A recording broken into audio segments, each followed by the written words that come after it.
The Institute for Justice. The National Law Firm for Liberty.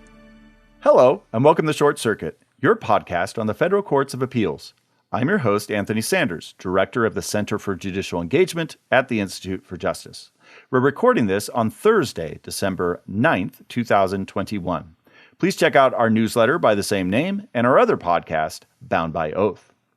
Before we get to our excellent panelists and their cases, first an announcement for any law students listening.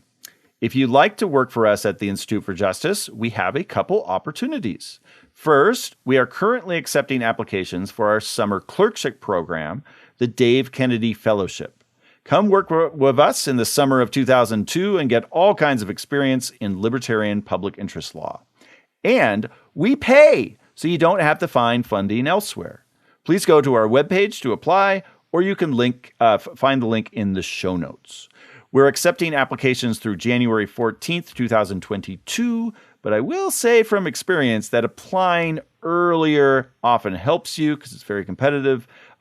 Please wait until after your final exams are done, of course. Also, for those who will be recent graduates in the last couple of years as of August 2023, you can apply for our Law and Liberty Fellows program, where you can work for us full-time as an IJ attorney. We're accepting applications on a rolling basis, and you can find that also on our webpage or in the show notes. Now, we've talked a lot over the years on this show about rights. The right to earn a living, the right to speak, the right not to be excessively fined, the right to worship, the right to possess property, the right to educate your child, the right to have it your way, and a right we often think of this time of year, the right to party. One right you might not think about so much is the right not to be framed. Pretty obvious, you think. So obvious, would you call it clearly established? Well, attentive listeners will know that's a key phrase for a qualified immunity analysis. And the Third Circuit was recently asked if the right for the police and prosecutors to not withhold evidence and let an innocent man be convicted of murder is so flippant obvious that there's no qualified immunity. Well, Alexis Gervasi of IJ joins us to talk about this case and also answer the question of what the heck is up with Heck versus Humphrey. So welcome, Alexa. Hey, Anthony. I didn't know I had the right to say no to being here. Yeah, we'll talk about that on your next review. Also, joining us for the first time is Ryan Wilson of IJ. He is going to remind us of the wanderings of Odysseus and Aeneas by sailing to the shimmering waters of the Aegean. No, there's no Cyclops, Calypso, or sirens, except perhaps the siren of the authorities after a boat accident. The First Circuit had some maritime mayhem that led to a transatlantic civil procedure odyssey fit for a law school exam. Ryan's going to get Homeric with us, or perhaps even Virgilian, as he invokes the muse of Short Circuit. Welcome, Ryan. Thank you, Anthony. As you know, a longtime listener and a first-time guest. It is fabulous to have you here. Ryan was a clerk for us, so if you are thinking of maybe clerking next summer, the Dave Kennedy Fellowship, you could follow in Ryan's footsteps. And now he's a Law and Liberty Fellow. And most importantly, he's on Short Circuit talking about maritime law. But first, Alexa, this is a really tragic tale from the Third Circuit. This man eventually was released after a couple decades, over 2 decades in prison. But now he has further problems he's trying to deal with. So what is the Third Circuit saying? Yeah, that's right, Anthony. This is a pretty tragic case about this gentleman, Dennis, who was in 1991 convicted of murder. And then that conviction was ultimately reversed. The Third Circuit Court of Appeals affirmed the reversal. And following that reversal, he wanted to bring a 1983 lawsuit against the investigators who were responsible for putting him in jail. It turns out that these investigators did a bunch of shady stuff to guarantee his conviction back in the early 90s. For instance, they concealed exculpatory evidence, like other people having confessed to the murder. Seems important. They coerced testimony against Dennis. They never interviewed this one dude who had confessed to the murder. They fabricated evidence, like finding his clothing that then they somehow magically lost before trial. Turns out they never had it. And then, like, they concealed evidence that would have corroborated his alibi. So, for instance, a woman who would have corroborated his alibi, she was working off of a receipt, and the receipt had a timestamp on it that was written in military time. So it said 1303. The woman didn't understand military time. She thought it said 303, which completely messed with Dennis's alibi. The investigators, of course, did know what military time was. They knew that it was 1303, meaning 1:03 p.m. Didn't bother to correct her. Didn't bother to tell anybody about this oversight on behalf of by this woman. So, understandably, Dennis wants to file a 1983 lawsuit saying that these investigators violated his due process rights when they concealed all of this evidence, when they fabricated evidence, when, they were shady, right? And so he files this lawsuit, and the investigators bring two arguments against his lawsuit. First, they say, QI, obviously, qualified immunity, you can never hold an investigator responsible for their wrongdoings. But also, this thing called the heck bar is at play. And what the heck bar is it's aside from terrible, right, it is this block to prisoners or people who have been incarcerated from challenging wrongdoings if the lawsuit, the 1983 lawsuit, would challenge the underlying conviction, right? So, for instance, if you wanted to bring a lawsuit against officers for an unconstitutional search, but that search is how they found the evidence that eventually led to your conviction, you can't bring a 1983 suit, because if you won, then what you'd be saying is the evidence that led to my conviction was improperly gained, and so I shouldn't be in prison anyway. And what the Supreme Court said, in this case Heck v. Humphrey, is you already have a path to challenge your conviction, and that path is habeas relief. So you have to go through habeas. And unless and until you win through the path of habeas and actually have your conviction reversed or have a positive outcome through habeas relief, you do not get to file a 1983 lawsuit. Your only path to relief is habeas. So what the officers are saying here is, listen, if what we did here, if our investigation was improper and we fabricated evidence, what you're doing is you're actually challenging the underlying conviction. You would be calling into question the underlying conviction, and so it's barred by Heck. The district court didn't buy that, and then it's brought on appeal. Now, on appeal, the Third Circuit said, whoa, we can't look at this because this is an interlocutory appeal, and this is not, the Heck bar question can't come before us on an interlocutory appeal. You can get your QI question before us, which we'll get to in a second. You can get your QI question to us on interlocutory appeal, but not this Heck bar question. The district court's decision stands.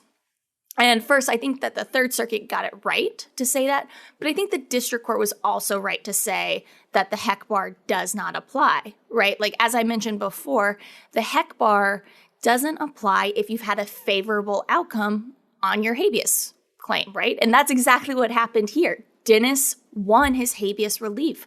The Pennsylvania courts and the Third Circuit have said you were right. You should not have been in jail in the first place. Your conviction is reversed. How is it? And so, sorry to interrupt. Yeah, how is it even in question in the first place? Is just a snarky motion that prosecutors always file, or yeah, I think that's right. I think when you're dealing with it, and we see this in qualified immunity as well, but anytime there is this kind of block to the courts that is in place, the prosecutors, they're going to try to invoke it, right? Or not the prosecutors here, his defense counsel, the investigators are going to try to invoke it. So they know the Heck bar exists, so they're throwing that spaghetti at the wall and hoping it sticks. And I think the district court was right here to say no. In the Third Circuit, I'm glad they didn't exercise their jurisdiction, but hopefully if it does come back before them, they'll give the same answer of, no, this is exactly when the one path of relief for prisoners is when they have had their habeas relief granted. They can also bring 1983. So that's what he gets to do here. So that's the heck bar. And thankfully it did not block Dennis here, which means we get to the question of qualified immunity, which the Third Circuit does have jurisdiction over on an interlocutory appeal. And the investigators, they bring two arguments. They're like, well, first of all, you brought a due process claim under the 14th Amendment, and what you're saying we did was violate the 4th Amendment. So we did nothing wrong, which is 1, stupid, and 2, they didn't argue it below, and 3, in a great footnote, the Third Circuit was like, and even if you had preserved this argument, you're still wrong. It is also a due process clause violation. So prong 1 of the QI analysis easily disposed of. It turns out it is a constitutional violation to fabricate evidence and conceal evidence and coerce witnesses and do all the horrible things that the investigators did here. No which kidding. Means yeah, I know. Shocking. The Constitution does say stuff, it turns out. And so then we get to the second part of the QI analysis is whether or not this law was clearly established in 1992. And the officers are like, we didn't know that back then 30 years ago. So how could we have known? And the court is like, well, first of all, here's this case law that tells you that it's clearly established, but also, and in this wonderful move that I love to see the invocation of the obviousness test, it is obvious that you cannot fabricate evidence. You can't conceal evidence. You can't do what you did here to secure a conviction. And so even if we didn't have this case law, it is so obvious that what you did here was violative of the Constitution and due process rights that you wouldn't get qualified immunity anyway. And so with that, Dennis's claims will continue. They go back down to the district court, and he will get access to the courts. And Ryan, do you think that there's going to be more access to the courts here looking forward? What's your thoughts on the case? One of the interesting defenses brought by the detectives is that their Brady in 1992, their Brady duties were not yet clearly established in the court.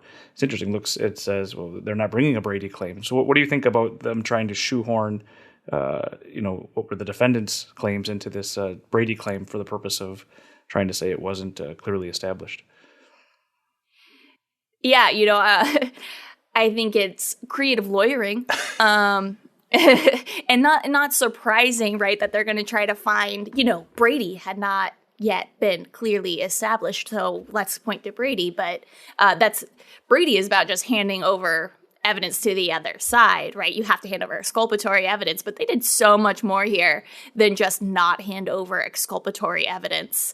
And I also liked when they were like, also, we didn't know what the prosecutor would or would not share with the other side. Like, there's a step in between us. So we weren't the bad guys. We weren't the last line of defense. And that's, unfortunately, none of their arguments are surprising. Pretty par for the course for defendants in these kinds of cases. But I'm glad that the Third Circuit just was not here for it. And the defendants, I think it's probably important to point out here, right? The defendants are police officers, detectives. They are not the prosecutors in this action. Yes, along with the city itself. That is correct. It's the investigators who were up to no good. Right. And if it was prosecutors, then we might be talking about absolute immunity, which our friend John Ross has recently talked about on Bound by Oath, and which is even harder than qualified immunity to defeat. That's right. What one thing that has been going on the last couple of years in qualified immunity that gives us in the reform community a little glimmer of hope is that the Supreme Court last term did a couple cases where it reversed and remanded reminding courts that there was this obviousness part of qualified immunity, that, okay, you need a case on point with specific facts that says that the right is clearly established, but sometimes it's just clearly obvious. Is this the same kind of clearly obvious as that Supreme Court, or is this like a whole level more of clearly obvious that it's not even a part of what the Supreme Court was doing there? I think that it's coming from the same place. And I actually do. I think that this is the Third Circuit saying, like, we hear you, SCOTUS. We are not we're not going to require a factually analogous case. The facts of this case are quite different from Taylor and McCoy, which are the two Supreme Court decisions where the court was like, obviousness test. I'm not going to say it again. But I think that that test comes from a case, Hope v. Pelzer.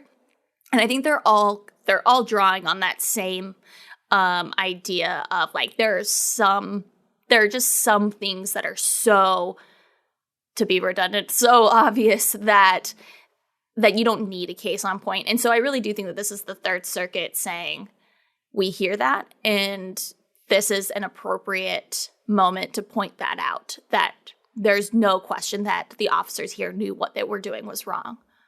Well, someone who maybe didn't know what they were doing was wrong at the time, but quickly found out that something went wrong, was whoever was piloting this boat that ran into another boat in the Greek islands and later somehow ended up in a courtroom in Boston. So, Ryan, why is this case in the First Circuit? What Greek islands are we talking about? And could we perhaps go on vacation there sometime soon? Well, this definitely harkens back to a more quainter time when people traveled the globe freely to vacation abroad. Maybe we'll be back there soon. This case is coming out of the First Circuit. It involves the doctrine of forum non-convenes, Greek islands, as you mentioned, and a boating accident. The facts are set way back in September 2018. But because this was at an early stage, the complaint had been filed, no answer yet, as the defendants moved to dismiss. The facts are pretty sparse, but I was able to glean some additional information from the district court record. The plaintiffs here are a husband and wife from New York. They were vacationing in Greece in August and September 2018. And the defendant is a Massachusetts resident who had returned from Greece just prior to this boat crash. But he owns property, including the boat in Greece. So as I said, in 2018, the plaintiffs were on vacation. They were boating in the Paros-Antiparos Strait. So that's a narrow channel between the Paros and the Antiparos Islands in the southern Aegean Sea, which is off the east coast of Greece, mainland Greece. And so while they were boating there, what we know is that they were struck by the defendant's boat. And so to kind of set the stage for what these boats look like, the plaintiffs were on about a 25-foot boat, fairly low profile. The defendants that struck them were on about 40-foot long boat. I wouldn't quite call it a yacht, but getting to yacht size. Both best characterized as cruising or speedboats. And so there's some dispute as to what the defendant's boat and why what was out there. We can come back to that later. But it's being piloted by the gardener of the defendant and some other colleagues of his on the boat.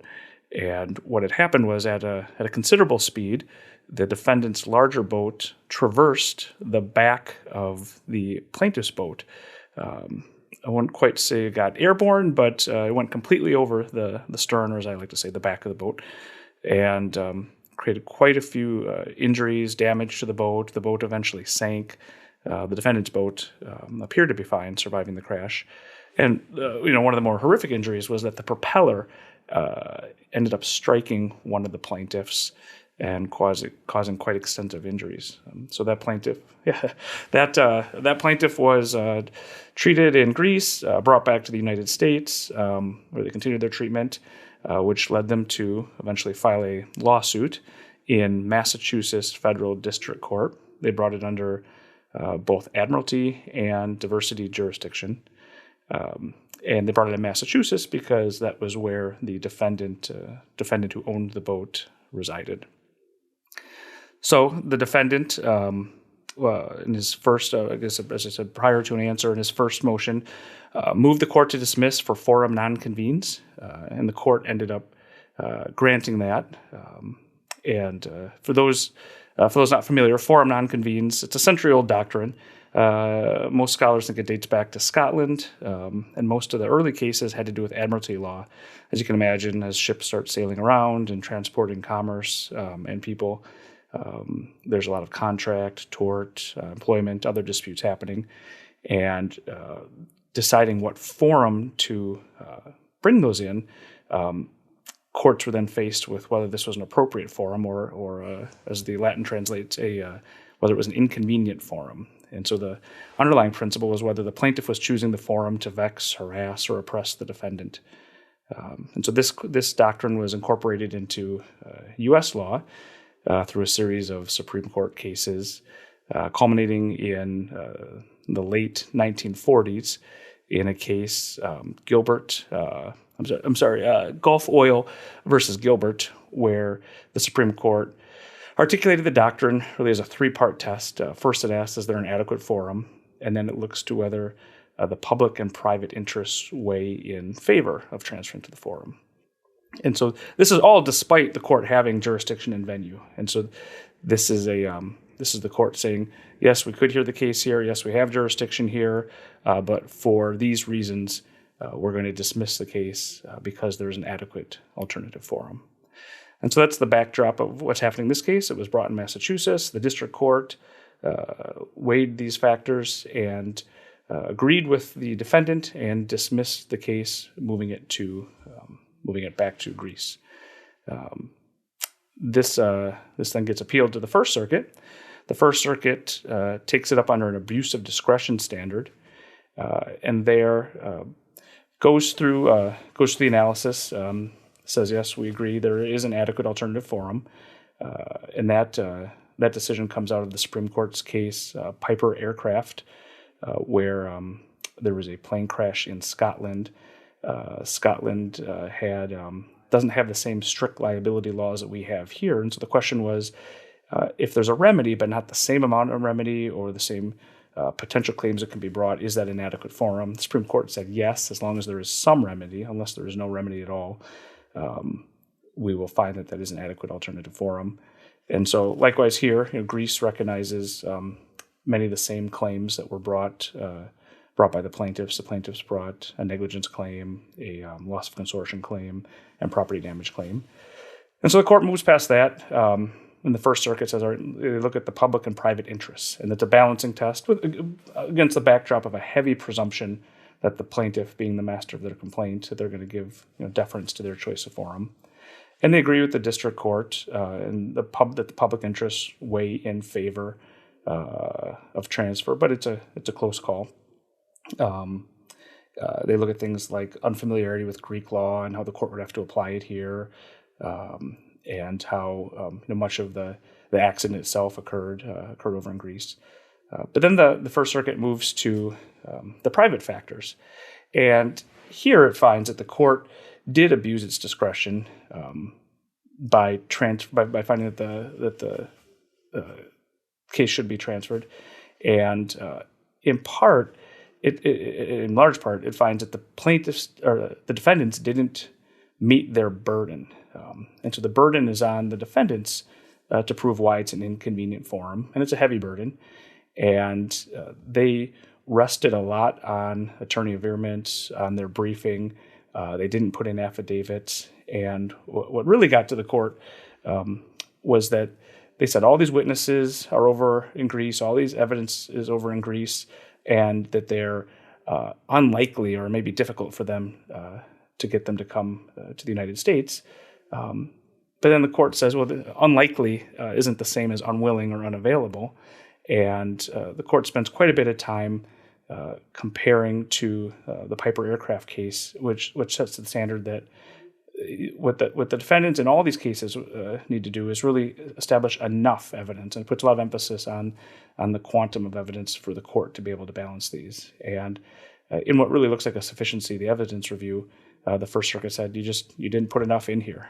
You said they'd be unwilling to come, or unlikely to come, but not unable to come, and that they didn't explain why in today's age of electronic transmission, the ability to send pictures and reports, why the evidence, the physical evidence being in Greece should bear on this case. And they didn't show the relevance of the particular witnesses. And so the defendant said, well, there's a lot of witnesses over there. There's 12 or 13 witnesses, but they didn't say what the purpose of those witnesses were and establish for the court why they should come. And so the First Circuit clarifies its forum nonconvenience law, which had been in the past more pro-transfer friendly, and ends up transferring it, reversing the district court and sending it back to Massachusetts, where this will be heard. And lots of issues will then arise as to what law to apply, whether Greek law applies versus U.S. admiralty law, and who and what kind of claims should be recognized, including limitations on damages. Now, there is an interesting coda at the end of the First Circuit's opinion, which is that the plaintiffs had had a cross motion for limited or targeted discovery, and the defendants opposed that, and the district or the First Circuit here really emphasizes that it was your job, defendant, to carry your burden. You didn't carry it here, and the fact that you opposed even limited discovery ended up hurting you more than the plaintiffs. And so they were careful to balance, saying that you don't need to bring all the facts. This doesn't need to be litigated. This is a motion for forum nonconvenes it's a motion that can be brought and decided prior to determining personal or subject matter jurisdiction, but you do need to have some evidence, and that's where the court held that the plaintiff or the defendant really fell down here. Alexa, is it all Greek to you? It is a little bit, because this whole case just seems, and all of this jurisprudence seems quite antiquated to me. I mean, like, in today's time, a forum nonconvenes for me is any forum where I have to put real pants on. And so, I'm really curious, like, are we just going to see all of this type of, this jurisprudence just kind of like, see less of it, where everything can be done remotely? Like, how much, until you get to trial, right? And practically speaking, this case isn't going to trial, right? It's gonna settle eventually, most likely. That you can do depositions on Zoom. I've done them. As Ryan mentioned, you can electronically send over documents. That really, like, where the lawsuit takes place, how much inconvenience is it really when, like we're talking right now, we're all on Zoom, we're all on a video recording, that it seems that forum nonconvenes is just seems kind of like a silly doctrine to have to be applying these days. Do you think that's going on in the background, Ryan? I do. I think one of the motivations of the defendant here to transfer it, wasn't just the inconvenience of the forum, but it was also the underlying law at play. At least the plaintiffs alleged that in Greece, under Greek law, damages are capped at a couple $100,000 US, which the plaintiffs say their damages well exceed that here. I don't know that getting it back to the U.S. solves that problem for them. Maybe it gives them a chance to make that argument as opposed to being foreclosed in Greece. But I think that is what's underlying this. Now, the courts have said that is not a factor in terms of being able to decide a forum nonconvenes, but it's definitely a motivation for defendants to try to make these arguments. But I do think, at least on the private interest, the going to a remote world, on a more electronic world, will make the burden harder under the private interest factors for defendants to argue for transfers. It does seem that if there's any case where you would transfer, maybe this is what the district court did, it would be a case like this where you might have as much as 13 witnesses, and there's physical property that, like the boat wreckage that you can look at, that you kind of do have to go to the location. Although it is I have to say, it's a pretty remote location. So if they're going to, I don't know Greek jurisdiction, but if they're going to file, it's probably not going to be in Athens. It's going to be in like the Cycladic courts or wherever these islands are.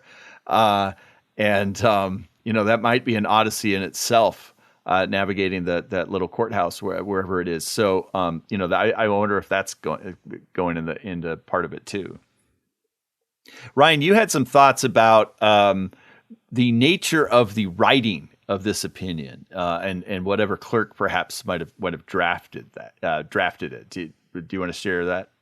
Yeah, there are some serious injuries here, and if you look at the district court record, some of the photos of the propeller striking a person in the leg at a high speed are pretty gruesome. And so it always, and I understand having, clerked in the past, the fun that could be had with some of these briefs, but it came off a little cheeky to me. The puns were good; they were on point with the maritime theme, but it felt a little much. I do know that is the trend du jour, but it felt a little on the nose.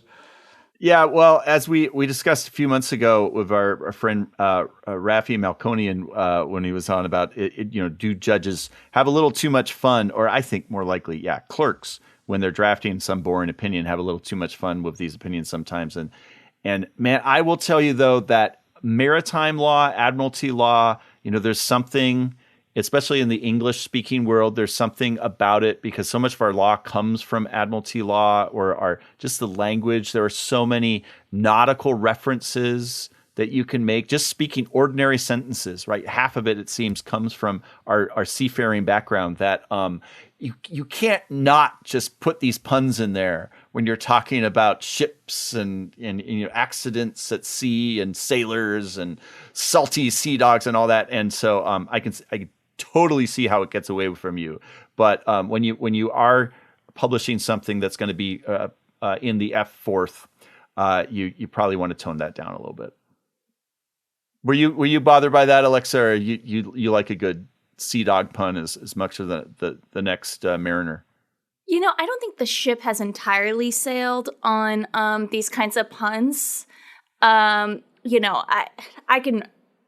Sorry, I'll stop with them. But I did when we got to the end. It was so at the end. For those who haven't read the opinion, the last paragraph has the title of sign off and ends with our voyage complete. I think it's a fine line, right? I think it's fine to have one or two. Honestly, what I was more bothered by was that the heading sign off seemed to have this pun to it, but the other headings didn't have puns.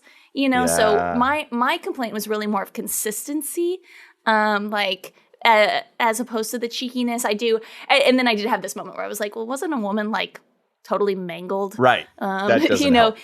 So yeah, I like them. I like them especially in super. This is not a boring case. This is actually an interesting case that didn't, it had its own zhuzh to it, but in a true admiralty case, or a true just procedural case, I'm always here for a little something to bring my eye back to it. But you got to pick your moment, I think.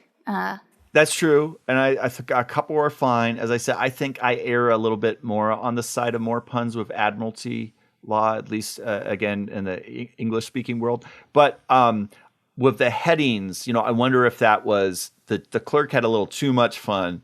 The judge reeled it back a bit, but it wasn't all of the same thought through with exactly how. So some of the headings might have changed, some not. And I can say this because when I clerked, I did have a little too much fun with one opinion, and that was reeled back. My fantastic judge, Justice Leapart, would reel back what I would write, and I'm very happy he did.